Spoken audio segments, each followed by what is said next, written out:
तो अब हम बात करते हैं रेप्लिकेशन के प्रोसेस की। तो से कि ये आपका जो है डीएनए का कोई स्ट्रैंड है, से कि this one is 5 to 3 prime, तो ये जो दूसरा है ये आपका 3 to 5 प्राइम होगा। तो जो आपकी रेप्लिकेशन है, सिंपली जब हम बोलते हैं रेप्लिकेशन यानी कि जो आपके ये डीएनए के दोनों स्ट्रैंड्स हैं ये अपनी अपनी एक कॉपी बनाएंगे, और यहाँ पर जब ये कॉपी बनाएंगे तो यहाँ पर जो मेन एंजाइम होता है जो डीएनए को रेप्लिकेट कराने में हेल्प करता है वो है आपका डीएनए पॉलीमरेज। इसके भी डिफरेंट टाइप्स हैं जिसको अभी हम आगे देखेंगे। तो आपका जो ये डीएनए पॉलीमरेज है ये आपकी डीएनए को रेप्लिकेट कराता है। से कि अगर यहाँ पर इसकी सीक्वेंस है ए टी सी जी कुछ भी, तो ए के सामने जो है टी, टी के सामने ए, सी के सामने जी, जी के सामने जो है सी, जो कम्प्लीमेंट्री बेस पेयरिंग है उससे जो है जो नए आने वाले जो न्यूक्लियोटाइड्स हैं उनको ऐड किया जाता है। सबसे पहली चीज कि जब डीएनए को रेप्लिकेट होना है तो सबसे पहले जो डीएनए के दोनों स्ट्रैंड्स हैं उनको आपस में अलग होना पड़ेगा। तो दोनों स्ट्रैंड्स को अलग कराने के लिए जैसे हमने पहले भी बात की थी कि बीच में जो हाइड्रोजन बॉन्ड्स थे उनको आपको तोड़ना पड़ेगा। तो जो आपके हाइड्रोजन बॉन्ड्स थे जो नाइट्रोजनस बेसिस हैं उनके बीच में उनको सबसे पहले जो है डिस्टर्ब किया जाता है। तो जो एंजाइम ये काम करता है उसको हम बोलते हैं हेलिकेज। तो हेलिकेज जो है वो डीएनए की अनवाइंडिंग करता है। So it does the unwinding of DNA, यानी डीएनए की जो दोनों स्ट्रैंड्स हैं उनको आपस में अलग अलग करेगा। तो डीएनए के दोनों स्ट्रैंड्स अलग हुए और अलग होने के बाद जो है आपकी जो रेप्लिकेशन का प्रोसेस है वो स्टार्ट होगा। यहाँ पर से कि आपका ये एंजाइम है डीएनए पॉलीमरेज, ये आकर के बाइंड करेगा और ये जो है यहाँ पर जो एक इस टाइप का ये स्ट्रक्चर देखने को मिल जाता है, इसको हम रेप्लिकेशन फॉर्क बोलते हैं। So this is replication fork. जो आपको ये यहाँ से डीएनए जहाँ से खुला हुआ है ये वाला स्ट्रक्चर, इसको रेप्लिकेशन फॉर्क कहा जाता है। और जो डीएनए पॉलीमरेज है उसके मूव करने की डायरेक्शन ये वाली होगी जो अभी हम यहाँ पर बात करेंगे। बट जब ये डीएनए यहाँ से खुलेगा तो जो आपकी दूसरी वाली साइड है वहां पर कुछ सुपर काइलिंग आ जाती है। जैसे आप से कि ये एक दूसरे के अराउंड जो है कॉइल होता है, डबल हेलिक्स जिसको हम बोल रहे हैं। तो जब यहाँ से ये खुलेगा तो जो इसकी ये वाली साइड है, यानी ये तो पहले इस तरह से ज्वाइन था, फिर के जब आपने यहाँ से खोला तो इस तरफ कुछ नेगेटिव सुपर काइल्स आना स्टार्ट हो जाते हैं। तो उस सुपर काइलिंग को रिमूव करने के लिए भी एक एंजाइम है दैट इज टोपो आइसोमेरेज। तो टोपो आइसोमेरेज ये नाम आप याद रखेंगे, ये एंजाइम है जो कि रिमूव करता है super coiling. So it removes super coiling. तो ये सुपर काइलिंग जो है उसको रिमूव करेगा। टोपो आइसोमेरेज की डिफरेंट टाइप्स हैं, जिस एक आप ये याद रख सकते हैं गाइरेज। तो आप दोनों नाम याद रखें कि टोपो आइसोमेरेज और गाइरेज इट रिमूव्स सुपर काइलिंग, हेलिकेज ने डीएनए की अनवाइंडिंग की, और डीएनए पॉलीमरेज जो है this is the main replicating enzyme जो कि नए न्यूक्लियोटाइड्स को जो है ऐड करता जाएगा। बट जो आपका डीएनए पॉलीमरेज है वो न्यूक्लियोटाइड नए ऐड सिर्फ तब कर सकता है जब उसके पास ऑलरेडी कोई टेम्पलेट प्रेजेंट हो। जैसे कि अगर हम यहाँ पर देखें तो से कि आपका जो 3 प्राइम है इसके अपोजिट यहाँ पर ये न्यूक्लियोटाइड्स को ऐड करना चाह रहा है, तो ये डायरेक्टली यहाँ पर कोई न्यूक्लियोटाइड ऐड नहीं कर सकता। इसको यहाँ पर ऑलरेडी एग्जिस्टिंग कोई फ्री जो है 3 प्राइम OH चाहिए होता है। यानी जो हमने कहा था कि जो शुगर है उसका जो 3 प्राइम था जहां पर OH था, तो जो नया आने वाला न्यूक्लियोटाइड होता है उसको उसी 3 प्राइम जो OH है हाइड्रोक्सिल ग्रुप उसके साथ में जो है जोड़ा जाता है। तो डीएनए पॉलीमरेज जो है इसको ऑलरेडी एक एग्जिस्टिंग 3 प्राइम OH चाहिए नया न्यूक्लियोटाइड ज्वाइन करने के लिए। इसीलिए हम जो ये डीएनए पॉलीमरेज है इसको बोलते हैं कि ये टेम्पलेट डिपेंडेंट पॉलीमरेज है, यानी इसको कोई ऑलरेडी टेम्पलेट चाहिए जिसके ऊपर ये पॉलीमरेज जो है नए न्यूक्लियोटाइड्स को जो है ऐड कर सके। तो इसलिए क्या किया जाता है कि स्टार्टिंग में एक छोटा सा टुकड़ा जो है न्यूक्लियोटाइड का जो है वो लगाया जाता है जिसको बोलते हैं प्राइमर। तो इससे कि यहाँ पर ये एक छोटा सा अबाउट 10 to 12 न्यूक्लियोटाइड का एक पीस जो है वो यहाँ पर लगाया जाता है जिसको हम बोलते हैं प्राइमर। तो प्राइमर को जो लगाता है एंजाइम उसको प्राइमेज कहा जाता है। तो जो प्राइमेज है इट विल ऐड प्राइमर। तो यहाँ पर एक प्राइमर जो है वो लगा दिया गया, तो ये इसका 5 प्राइम होगा, ये 3 प्राइम होगा। तो जो इसका ये 3 प्राइम है वो फ्री है, यहाँ पर OH है, तो अब जो आपका डीएनए पॉलीमरेज है वो यहाँ पर 3 प्राइम वाले एंड पे जो है वो अब एक्सटेंड कर सकता है, न्यूक्लियोटाइड को जो है वो लगा सकता है। तो से कि इस तरह से, तो जो ये आपका प्राइमर है इसको आरएनए प्राइमर भी कहा जाता है। ये क्योंकि जो आपका यहाँ पर टुकड़ा लगाया गया है न्यूक्लियोटाइड का फ्रेगमेंट, ये डीएनए का नहीं आरएनए का होता है। जैसे आरएनए में जो है यूरेसिल है साइटोसाइन की जगह, वो वाला डिफरेंस है। बट इसको बाद में रिमूव कर दिया जाता है प्राइमर को, वो भी हम देखेंगे।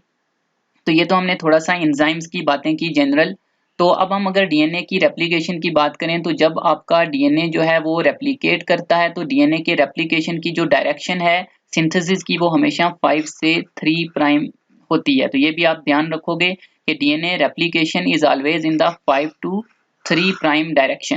कि जब आपका डीएनए रेप्लिकेट कर रहा है, नया डीएनए जो है बन रहा है, तो 5 प्राइम से 3 प्राइम वाली डायरेक्शन में बनेगा। जैसे से कि ये जो हमने कहा, ये आपका जो नीचे वाला स्ट्रैंड है ये 5 to 3 प्राइम था। अब जब ये रेप्लिकेट करेगा तो ये 5 से 3, यानी ये अगर 3 था तो इसके अपोजिट में यहाँ पर 5 होगा, क्योंकि हमेशा एंटी पैरेलल होते हैं, ये हम बात करते आए हैं।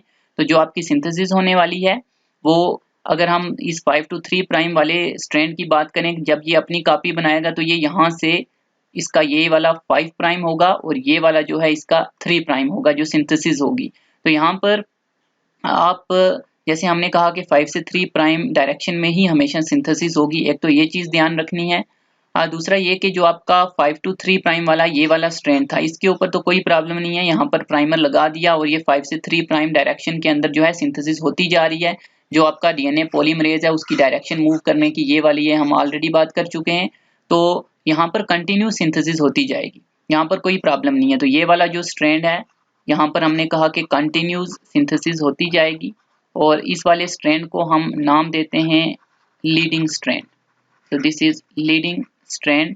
और जो दूसरे वाला स्ट्रैंड था ये से कि 3 से 5 प्राइम वाला जो था, इसके ऊपर जो डीएनए की रेप्लिकेशन होगी वो कैसे होगी, तो हमने कहा कि हमेशा डायरेक्शन 5 से 3 प्राइम होगा। तो अगर से कि ये 5 प्राइम यहाँ था तो इसके यहाँ पर जो नेक्स्ट बनेगा तो उसका 3 प्राइम मीन्स यहाँ पर होगा, क्योंकि कम्प्लीमेंट्री होते हैं। तो ये ऐसे तो बन नहीं सकता, क्योंकि हमने कहा कि जो रेप्लिकेशन है वो हमेशा 5 to 3 प्राइम होता है। तो ये भी 5 है तो यहाँ तो 5 होगा नहीं, तो इसलिए यहाँ पर प्रॉब्लम आती है कंटिन्यू सिंथेसिस की। तो जो आपका दूसरा स्ट्रैंड है उसके ऊपर जो आपकी सिंथेसिस है डीएनए की, वो फ्रेगमेंट्स के रूप में होती है। यानी यहाँ पर से कि स्टार्टिंग में एक प्राइमर यहाँ पर आके लगा दिया जाएगा, यहाँ पर भी प्राइमर लगेगा, देन उसको डीएनए पॉलीमरेज जो है एक्सटेंड करेगा, साथ में न्यूक्लियोटाइड ऐड करेगा इस तरह से।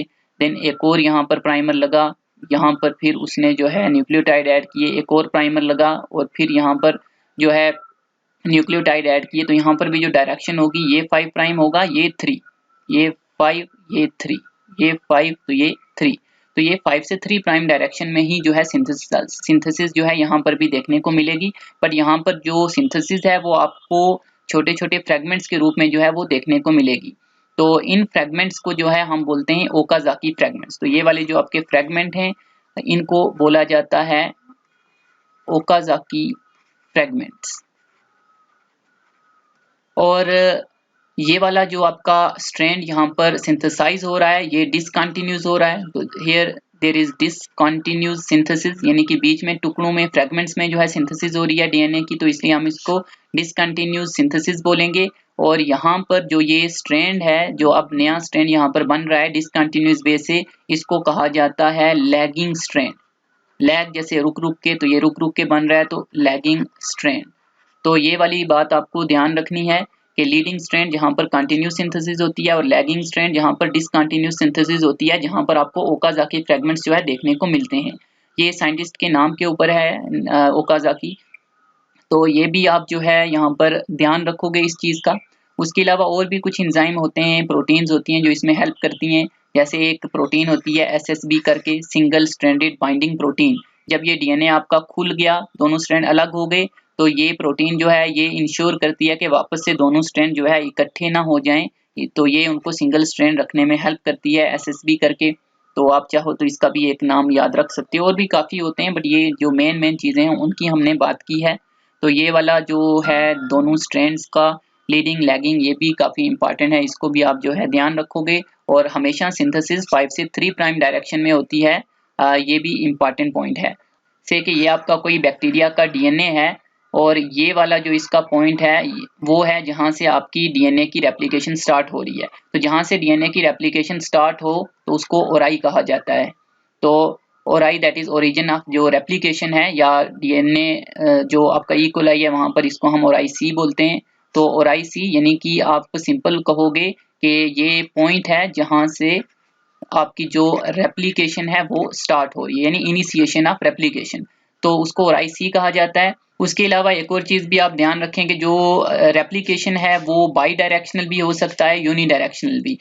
बाई डायरेक्शनल यानी कि जो आपका से कि ओरिजिन यहाँ पर था तो एक स्ट्रैंड जो है इस डायरेक्शन में भी बन रहा है और सेम टाइम के ऊपर इस डायरेक्शन में भी जो है डीएनए की सिंथेसिस हो रही है दोनों डायरेक्शन में, तो उस केस में आप बोलते हो कि ये बाई डायरेक्शनल है। यूजली हमको जो है बाई डायरेक्शनल मोड जो है वो देखने को मिलता है बैक्टीरिया वगैरह के अंदर।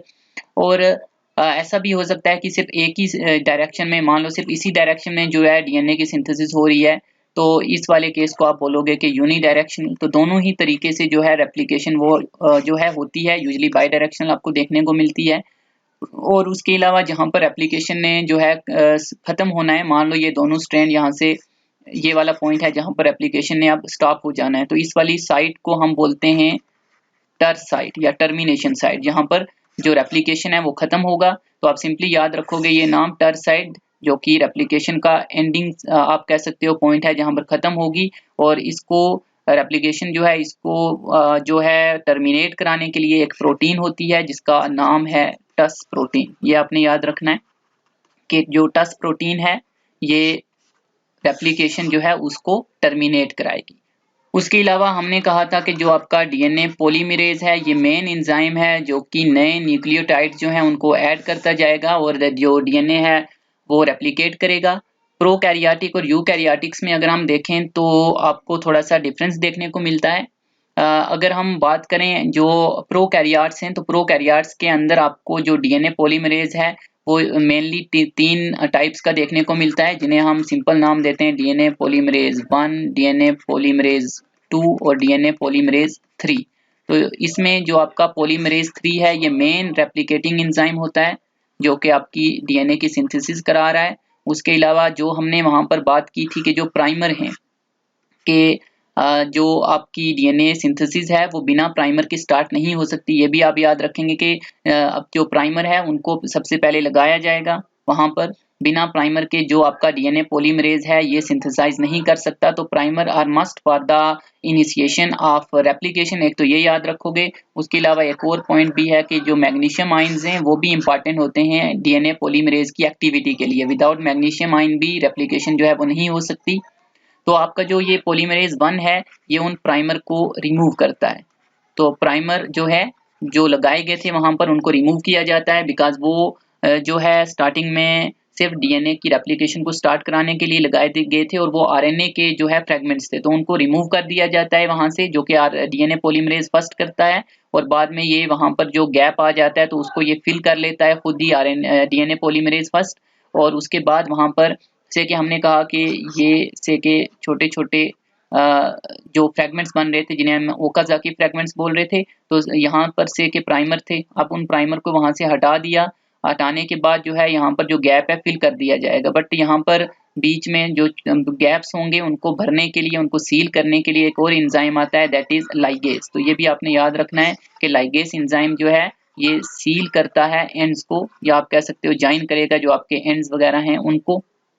तो ये भी इम्पॉर्टेंट है, इसको भी आप जो है याद रखोगे कि लाइगेज जो है वो सील कर देगा जो आपके डीएनए के एंड्स थे उनको जोड़ देगा आपस में।